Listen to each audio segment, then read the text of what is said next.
தெரிவித்துக் கொண்டு உங்களுக்கு ஒரு மகிழ்ச்சியான செய்தியினை இந்த கூட்டத்தின் வாயிலாக நான் தெரிவிக்க கடமைப்பட்டுள்ளேன். இங்கு இருக்கின்ற தலைவர்கள் முதலில் என்னை மன்னித்துக் கொள்ள வேண்டும். ஜாக்டோ என்ற குதிரையை நாங்கள் இழுத்துக்கொண்டு சென்று கொண்டிருந்தோம். ஆனால் அந்த குதிரை அப்பப்போது நோய்வாய்ப்பட்டிருந்தது. ஆனால் கணேசன் என்கின்ற செக்ரட்டரியேட் எம்ப்ளாயிஸ் தலைவர் கோட்டையில் இருந்து 73 வேக குதிரைகளை இறக்கிவிட்டு ஆசிரியர் ஜாக்டோ தலைவர்களை அதற்கு மேல் ஏற்றி வைத்து ஓட்டவிட்டார்கள். அந்த குதிரை பாய்ந்து கொண்டிருக்கின்றது. தலைவர்கள் நினைத்தாலும் அந்த குதிரையினுடைய ஓட்டத்தை நிறுத்த முடியாது என்பதை இந்த கூட்டத்திலே நாங்கள் சொல்கின்றோம். வேண்டுமென்றால் தலைவா நீ இறங்கி போ, இந்த குதிரைகள் எல்லாம் சென்று அதனுடைய இலக்கை அடையும் என்கின்ற நிலையில இந்த குதிரை சென்று கொண்டிருக்கின்றது. எனவே முதற்கண் நன்றியாக அந்த ஒருங்கிணைப்பாளருக்கு ஜாக்டோ ஜியோ சார்பாக மனமார்ந்த நன்றியை நான் தெரிவித்துக் கொள்கின்றேன்.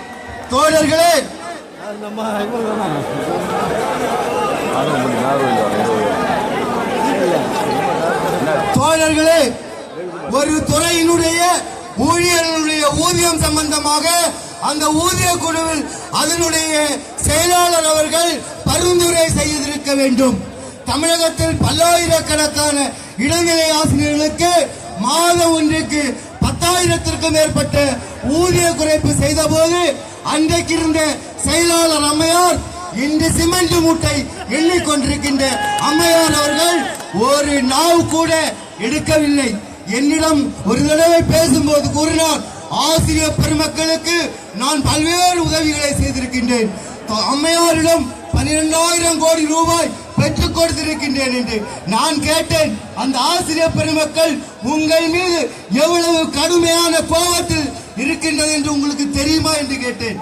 அந்த அம்மையார் நினைத்திருந்தால் இந்த ஆசிரியர்களுக்கு ஏற்பட்டிருக்கின்ற இந்த ஊதிய முரண்பாடு அன்றையே கலந்திருக்க வேண்டும். இன்றைக்கு தோழர்களே, உங்களுக்கு ஒரு உறுதியை இந்த ஜாக்டோ ஜியோ தருகின்றது. எந்த தருணத்திலும் எந்த நிலையிலும் நமக்கு மறுக்கப்பட்ட சிபிஎஸ்ஐயும் அதுபோல இந்த மறுக்கப்பட்ட 7வது ஊதிய குழுவின் இடர்பாடுகளையும் 8வது ஊதிய குழுவையும் நாங்கள்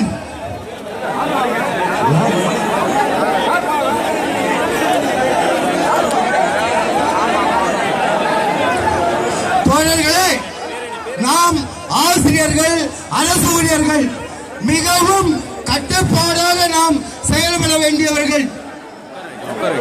இங்க பாருங்கள், அரசாங்கம் நமக்கு போராட்டத்திற்கு பேரணிக்கு எந்த அனுமதியும் தரவில்லை என்று நீங்கள் புரிந்து கொள்ள வேண்டும். ஆர்ப்பாட்டம் நடத்துவதற்காக மட்டுமே இந்த அனுமதி தந்திருக்கின்றது. அரசாங்கம் செய்த தவறை நாம் செய்யக்கூடாது. அரசாங்கம் காவல்துறை நமது தலைவர்களை அழைத்து உங்களுக்கு ஆர்ப்பாட்டம் செய்வதற்கான அனுமதியை தருகிறோம் என்றோம். உங்களை விட உணர்வு மிக்கவர்கள் நாங்கள்.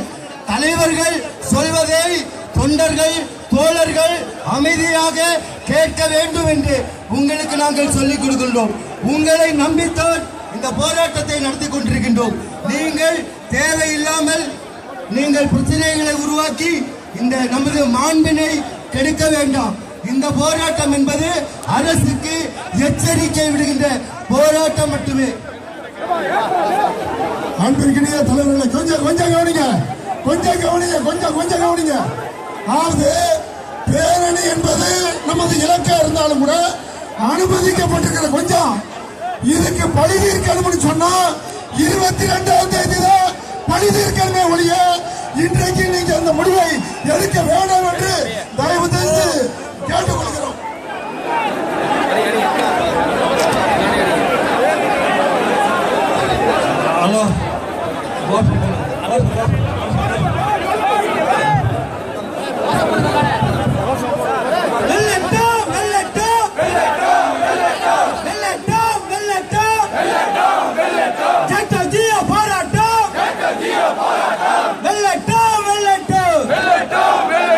தமிழக அரசு சிபிஎஸ் திட்டத்தை ரத்து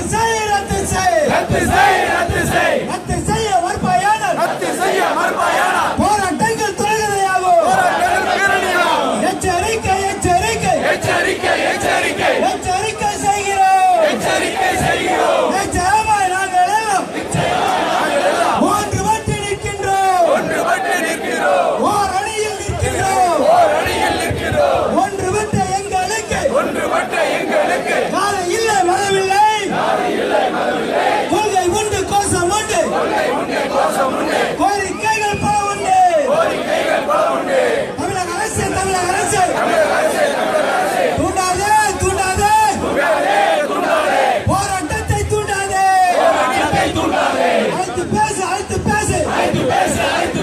டாக்டர் ஜியோ தலைவர்களை அழைத்து பேசு. டாக்டர் ஜியோ தலைவர்களை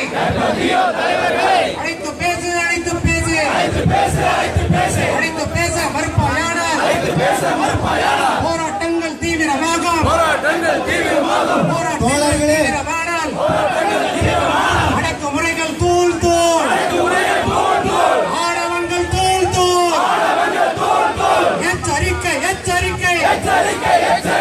எச்சரிக்கை செய்கிறோம். கோடிக்கால் பூதமடா ஜியோ இயக்கமடா. குண்டாந்தடிகள் தாக்கிய போதும் குண்டுகள் நெஞ்சை துளைத்த போதும் ஐயோ என்று அலறாமல் கோரிக்கை கவிட்ட வீரமரவர் கூட்டம் இது. அன்பார்ந்த தோழர்களே, 1988 இன்றைக்கு நமக்கு நினைவுக்கு வந்தால் கூட அந்த நிலைப்பாட்டை இன்று நாம் எடுப்பதற்கான ஒரு நிலைப்பாடை ஜாக்டோஜி அவருடைய உயர்மட்ட குழு எடுக்கவில்லை என்பதை நீங்கள் புரிந்து கொள்ள வேண்டும். ஏனென்றால் தோழர்களே, தயவாக அமைதி காத்து காவல்துறை நமக்கு தந்திருக்கின்ற அனுமதியை நாம் முறையாக பயன்படுத்த வேண்டும். நல்ல முறையில் கட்டுக்கட்டுள்ள கூட்டத்தை கலாட்டம் செய்வதற்காக கும்பல் வந்துள்ளது. அவரை அடையாளம் கண்டு ஒதுக்கமாக கேட்டுக்கொள்கிறேன். இது அடையாளம் அல்ல, நாம் அனைவருக்கும் ஒழுங்காக கட்டுப்பட்ட கூட்டம். தயவுசெய்து நல்ல முறையில் இருக்கக்கூடிய கூட்டத்தை கலாட்டம் செய்வதற்கு அணியினர் உள்ளே உதவுகிறார்கள். அவரை அடையாளம் கண்டு ஓரம் கட்டுவார்கள் கேட்டுக்கொண்டு பாலத்தினை பேச்சு நோயாக கேட்டுக்கொள்கிறேன்.